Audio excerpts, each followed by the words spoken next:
कांग्रेस कहती है कि डराकर ईडी सीबीआई का डर दिखाकर कांग्रेस के जो नेता हैं, कांग्रेस के जो कार्यकर्ता हैं, उन्हें बीजेपी अपने पाले में कर लेती है। लेकिन जो बड़े बड़े नेता हैं कांग्रेस के, जिन्होंने शुरुआत से कांग्रेस का साथ दिया, जिन्होंने लंबा समय कांग्रेस में बिताया, वो क्यों छोड़कर जा रहे हैं? ये कौन सी चूक कांग्रेस के भीतर हो रही है कि उनका भी मोह भंग हो गया है और उन्हें फाइनली एक लेटर जारी करके अपनी शिकायतें बतानी पड़ रही हैं और कांग्रेस का हाथ छोड़ना पड़ रहा है? देखिए, किसी के पार्टी छोड़ने से कभी विचारधारा कोई कमजोर नहीं होती। ये लड़ाई है विचारधारा की। आज राहुल गांधी जी भारत जोड़ो यात्रा पर निकले हैं। भारत जोड़ो यात्रा में लाखों लोग, करोड़ों लोग राहुल गांधी के साथ चल रहे हैं। आपने ये दावा किया। उन्हीं में से एक हैं मेधा पाटकर, जिसका मुद्दा बीजेपी ने उठाया। आरोप लगाए कि जिसने नर्मदा के पानी को देने पर इतना विरोध किया, आंदोलनों पर बैठ गई, वो मेधा पाटकर राहुल गांधी की साथी कैसे हो सकती है? जब इस यात्रा को शुरू किया राहुल जी ने, सारे एनजीओ को, सारे एक्टिविस्ट को बुलाया। अब सवाल यह है कि नर्मदा पे बीजेपी क्रेडिट लेना चाहती है। ये नर्मदा की नींव किसने रखी? कांग्रेस पार्टी ने रखी। और जब मेधा पाटकर आंदोलन कर रही थी, तो उसका मुकाबला कांग्रेस पार्टी कर रही थी। बीजेपी तो कहीं पिक्चर नहीं दी। दुर्भाग्य इस बात का है कि इस चुनाव में बीजेपी के पास कोई मुद्दा नहीं है। कभी वो कोई मुद्दा ढूंढते हैं, कभी कोई मुद्दा ढूंढते हैं। 20-20 साल पुरानी बातों के जिक्र अब करके चुनाव लड़ना चाहते हैं। प्रधानमंत्री जी घबराए हुए, बीजेपी घबराई हुई है। असली बात यह है, लेकिन क्या है, ये परसेप्शन बनाने में मास्टर है। इनके पास सिर्फ परसेप्शन है।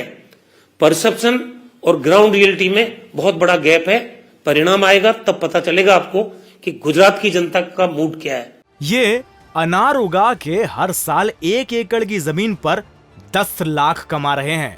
उनसे सीखना है तो फ्रीडम ऐप को अभी डाउनलोड कीजिए। बेट द्वारका में जो कार्रवाई हुई, उस पर कांग्रेस का स्टैंड क्या है? आज आप क्लियर कर दीजिए। कल भी कांग्रेस के प्रवक्ता इस पर सवाल उठा रहे थे कि देश में पोलराइजेशन की पॉलिटिक्स नहीं होनी चाहिए, वोट बैंक की राजनीति नहीं होनी चाहिए, समान रूप से, क्योंकि ये देश एक फूलों के गुलदस्ते के जैसा है।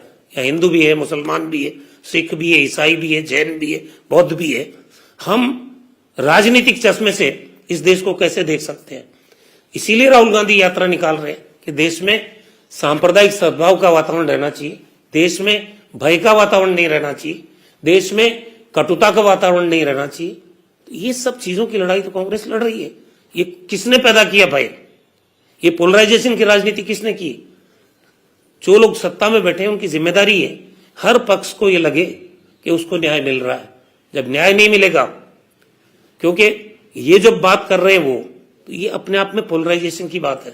अतिक्रमण कहीं पर हो रहा है और वहां पर अगर बुलडोजर चल गया, उस अवैध अतिक्रमण को अगर हटा दिया गया, तो इसमें पोलराइजेशन कैसे नजर आ रहा है? क्या बीजेपी ये कह सकती है कि गुजरात में और कहीं अतिक्रमण नहीं है?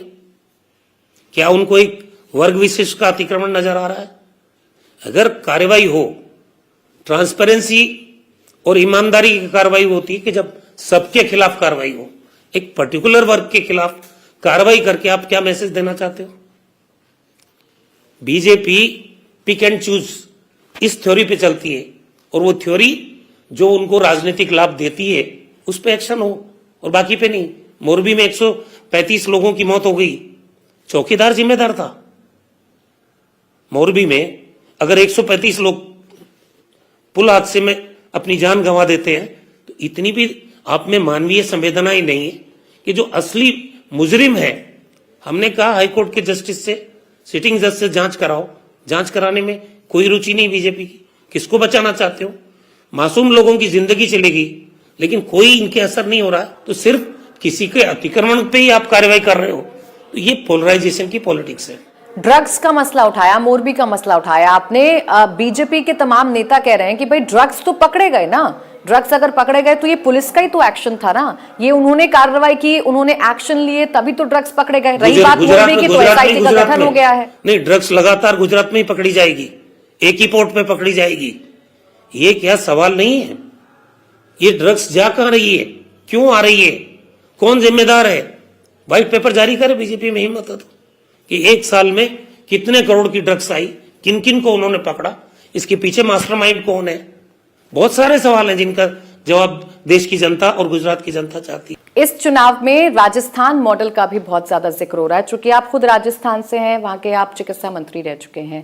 राजस्थान मॉडल में ऐसा क्या है जो आप बार बार गुजरात मॉडल के सामने रख रहे हैं? आपको लगता है दोनों राजस्थान मॉडल ज्यादा बेहतर है? देखिए, राजस्थान में जाल बिछ गया है सरकारी अस्पतालों का, चाहे उप स्वास्थ्य केंद्र, प्राथमिक चिकित्सा केंद्र, सामुदायिक चिकित्सा केंद्र, उप जिला चिकित्सालय, जिला चिकित्सालय, और हमारे 33 जिले हैं, गुजरात में भी 33 जिले हैं। ये अनार उगा के हर साल 1 एकड़ की जमीन पर 10 लाख कमा रहे हैं।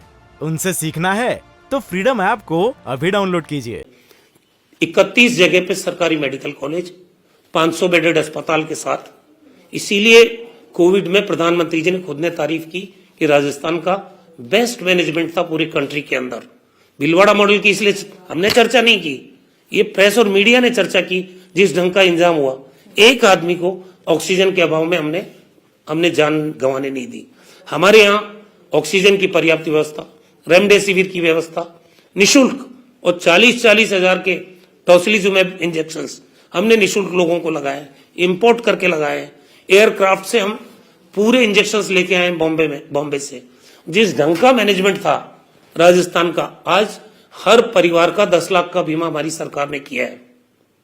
हिंदुस्तान का कोई राज्य बता दो आप। भारत सरकार ने भी 5 लाख का बीमा कवरेज है, वो भी एक पर्टिकुलर वर्ग के लिए है। यहां यूनिवर्सल है, हर परिवार का 10 लाख का बीमा है। और अगर आपके लीवर, किडनी, हार्ट, कैंसर, गंभीर बीमारी हो जाए, जितना पैसा लगेगा वो व्यवस्था पूरी सरकार करेगी। ये हमारे यहाँ निशुल्क दवा योजना है, यहाँ गुजरात में है क्या? हमारे यहाँ निशुल्क जांच योजना है, हीमोडायलिसिस कराओ, MRI कराओ, CT स्कैन कराओ, सारी जांच राजस्थान में निशुल्क है। और एक्सीडेंट हो जाए, कोई प्राकृतिक आपदा में मौत हो जाए, 5 लाख का बीमा उसका ऑटोमेटिक है। ये राजस्थान के अंदर है।